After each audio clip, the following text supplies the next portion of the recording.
I am not a medical doctor. I'm a musician. I'm about to embark on a concert tour in the Deep South. What other experience do you have? Public relations.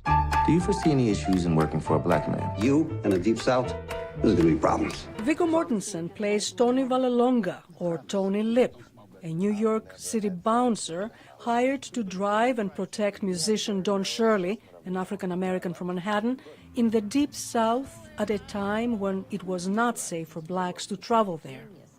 That's why they had to carry around the Green Book. You're gonna need this. Now, this is the book I was telling you about. Now, sometimes you guys are staying in the same hotel, sometimes you're not. Green Book is in reference to what was called the Negro Motorist Green Book. It was a travel guide for African Americans during the 60s who would be traveling in the South. It lists all the places. The Green Book, published annually from 1936 to 1966, listed services and places relatively friendly to African Americans. No matter how useful, as the film shows, the book could not completely shield the duo from harassment, even prison. This gentleman says that I'm not permitted to dine here. I'm afraid not. How does he smile and shake their hands like that?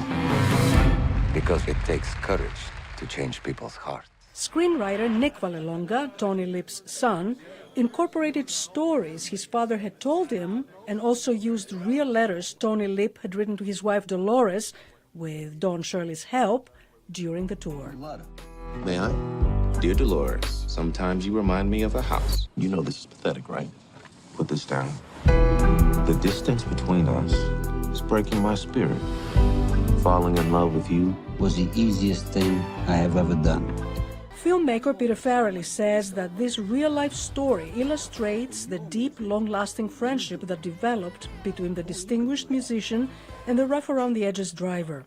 He says the lead actors struck a perfect balance in portraying the friendship that gave each knowledge and understanding of the other's perspective. So if I'm not black enough, and if I'm not white enough, then tell me, Tony, what am I? I knew, like, from the very beginning, no matter what happened to this movie, that there's going to be no movie this year with two better actors in it, two.